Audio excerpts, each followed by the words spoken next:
So here's a little Tweety bird inside a 2 liter old pop bottle. This thing on the bottom and some cuts in there. It's a wind spinner. I'll show you guys right now. I had it outside. Tweet, tweet, tweet, tweet, tweet. So I've had this thing here for like, I don't know, 7 years. I found it when I was moving my friend's.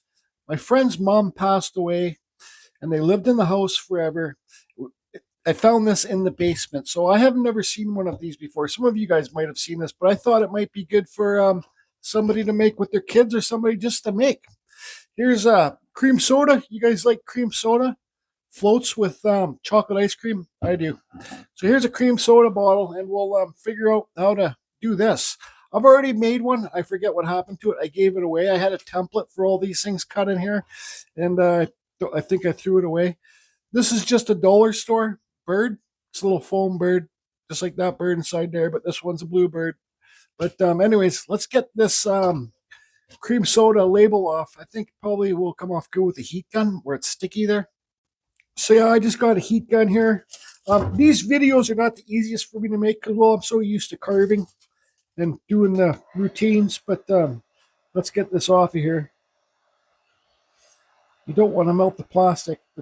See how easy it comes off? Sometimes you will get some residue on there. There's a little bit of sticky residue on there, but you can get it off with this residue off with goof off or whatever. So yeah, anyways. So what I did here is I wrapped it with tape. I put a line there where the two tapes connect. Then I'm going to take this off of here. Tape off of here. This is just dollar store tape too. I'm going to put it down here. All right. Now we get a tape measure. We measure how long the length is. We got 13 inches. So that's 13. If you had a cloth tape measure, it would be good, but I don't have a cloth tape measure. So you have to think, how many cuts do you want to put in here because let's see. See how these things catch the wind? How many cuts do you want to put in here? This one. Let's say 8. Let's do 8 of them. So we have to divide 13 by 8. Each one is 1.625. So we'll just go over 1.5. Now, I know this isn't the proper way to do it, but I'm just simplifying this. Because each one you're going to lose a little bit of space. And this isn't something you should need to spend a lot of time on. 1.5, where's that? Come on. 1.5. And then this last one should equal. Well, it doesn't. What's going on here? Anyways, let's just space them out a bit more. They don't have to be perfect, man. Oh, I'm missing one here. Oh, well. What? Missing one here, too. Anyways, that's good enough. So, there, we'll put this back on the bottle. All right, so we got the tape back on the bottle. I'm sure you guys could measure it out a lot better than I did. Here's just a little piece of cardboard I cut out. I just drew out and cut out really quick. All I'm going to do is just put this on here. You don't even have to have this thing. And then boom, like that. And then just go all the way around. It's hard. This is kind of hard to do on camera. So you see they're all just like that. You want to make them even like that way too. I'm professional. All right, so you can see there I had the tape on. I marked them on. Then I took tape off, marked it on. You don't have to measure these out. You can do it any way you want to do it. Now this is one of those Weber heat guns that comes with all the different tips in here for wood burning. This one comes with the razor blade. These are replaceable too. It's like a little X-Acto blade. You do not have to have this. This just makes it a lot easier when you're cutting through this plastic, makes it a lot smoother. You can just use a little X-Acto blade like this, and it would be just fine, or any which way you want to do it. So anyways, let's heat this up and start burning these things in here. All right, so I think this is heated up good enough. And, well, it's been 70 years since I did this, so.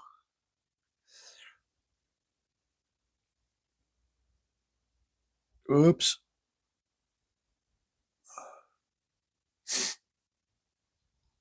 And you just let it do its job.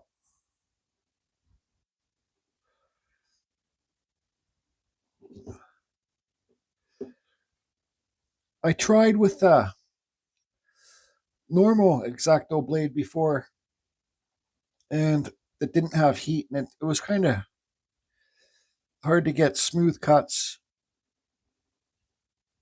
You see how this cuts a lot smoother. I don't know if you guys can see that, but so I'll get these all cut in, and we'll work on the next project, next thing. You know why this should actually go on my other channel. What's it called? Wood carving and arts and crafts. I might put this video up there too, because this it really isn't. Well, it's not wood carving, but anybody can do this. It's a fun project for maybe grandparents to do with their grandkids, or mom and dad to do with their kids. If your kids are working with knives like this, you should be kind of careful. But other than that, you can maybe even use scissors to cut these things in. And I'm not perfectly on the line there. It doesn't matter, man. This is just a silly little thing that will. I've never seen one of these in somebody's yard. So I kind of, why I grabbed it from the basement is because, well, it's old, and maybe it's bring it back to something old, something oldie crafty thing, bring it back to life. And all you got to do is buy a 2-liter pop bottle and go to the dollar store and buy one of those birds. I'm not even going to use that bird for this, but I'll show you after I'll get this done. Okay, so I got all these ones cut in. All you do is fold it over. This one here has them done on the bottoms. So you got 1, 2, 3, you got the bottoms. So you just do one each of the bottoms. You can do them opposite too. So this one folds out that way. You can do this one so they fold out that way so it grabs the wind better. And this one does have some on the top too that are perfectly laid out, but I might do a couple on the top too just to help it grab the wind a bit better. Hey, Lupo, Taryn from Arts and Crafts, there's a shout out. He's really good at going to craft shows and stuff like that, so maybe you could make a couple of these and take them to the craft show, see if you can sell them. I'd love to know. And actually, I'd love to see you make one of these on your YouTube channel, buddy. You start making more videos. Anyways, those are all done. They're not perfect. Now I'll draw some on here. Maybe I'll just do 4 up here. Okay, so I got all those cut in down here, and up here. You got to think this is going to be hanging outside, so you got to have drill holes in the bottom, each one of these things. So if the rain gets in there, you can, well, it'll just drip out.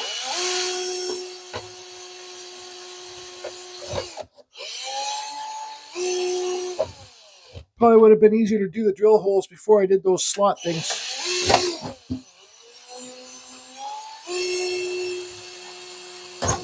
Well, those are all drilled in, and one in the center too, to put your fishing line through.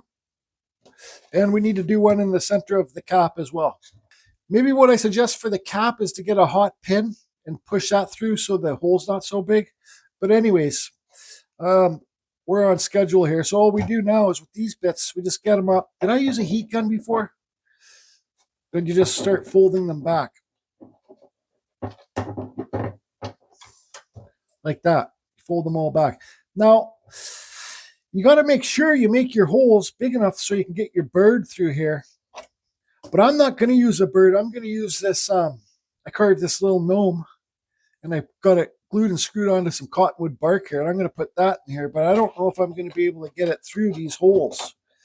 So, yeah, I think it will get through. So just remember to make your things big enough to get your bird or whatever you want to use. I would love to see not just Lupo, but I would love to see other creators make these.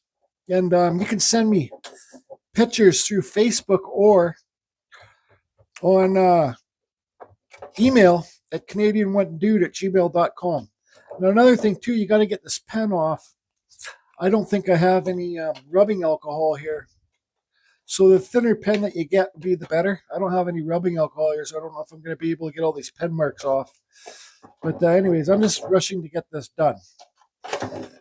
Just show you guys how easy it is to do. And it's fun to spin. It's fun to watch spin in your yard. Might be goofy, but who cares? All right. So I'm allowed to say don't be a Geordie because, well, I'm Geordie. Don't be a Geordie. I don't know what I was thinking, but I got my heat gun and I was heating this up for some reason and I melted it. So that's no good. Another thing I want to say too, for if you guys want to try and make one of these, when you bend these over, try to be careful because sometimes you can rip them. See that? That's not a big deal though. It's just a silly thing for your outside, anyways. But so I had to make another one, and I made these flutes bigger, so I'll be able to get my gnome inside there better. And like I said, goof off, or you can find something to get rid of this sticky stuff. Now, here's my gnome. I already got the fishing line through it, so it goes all the way through to the bottom. All right. I didn't have a long enough drill bit, so I had to drill this way, then drill this way, and try and connect the dots. And luckily enough, I did. So, with these birds, all you need to do is get a hot pin, like heat up a pin, or get a real small drill bit and drill up through there. Now, the older one here, it's sitting. I don't know if you guys can see there. Let's see. See how it's sitting on a stick? There's a stick inside there. And you just wrap around. This one doesn't have metal feet on it, but that last one did. But you can use a hot glue gun or whatever, super glue, to make it on the stick. And then you wrap the fishing line around the stick so it holds it in place. I want you to see that stick in there. So see it? But I can't spin it, so see the feet in there wrapped around the stick. But just wrap the fishing line around the stick, give it a knot, and then it will hold it in place.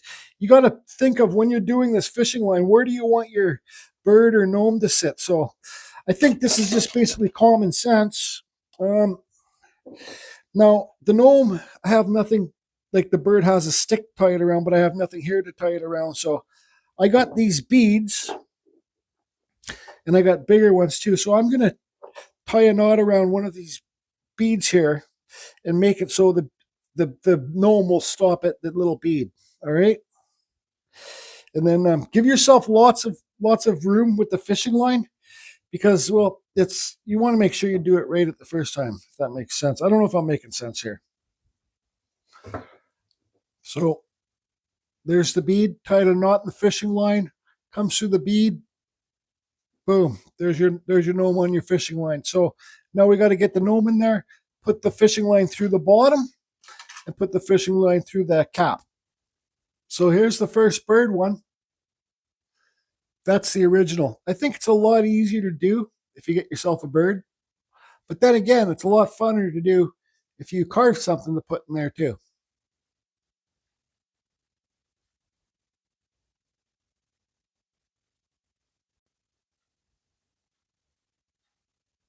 So there's the gnome done. So these are beads that my stepmom and dad were throwing something out from the yard. So I took the thing and I cut it up and kept the beads for a future project. And this is what I got. I want to say, so these are heavy. These are made out of clay, like that one's a frog or something. These ones are made out of clay. When you have something like this, the whatever it is, sewing stuff or stuff, it's a lot lighter in the bottom, and the wind can blow it around a lot easier. When you have something or heavier on the bottom, it won't blow around this way so easy, and it will just spin. And another thing that I use, these are ball bearing swivels from like a fishing store. These are, I put one of those up there too. So wherever you tie this bottom up, this bottom bead, say which one of these are tied up here, this one right there, wherever you tie that up, makes it so you can have your gnome or whatever you have higher, lower, or higher. I like mine right in the center. And what else was I going to say? I forget. But if anybody has any questions, shoot me a message in the description.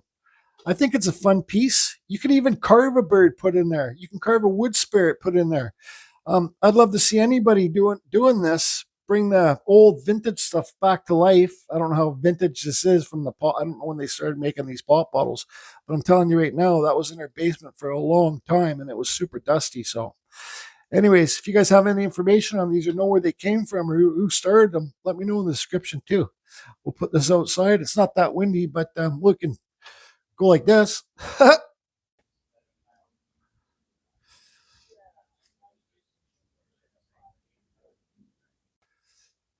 Hey, Big L, I know you'd be good at something like this. I know you like the windy things underneath your trees. That's it, everybody. Have fun, and it's easy to do.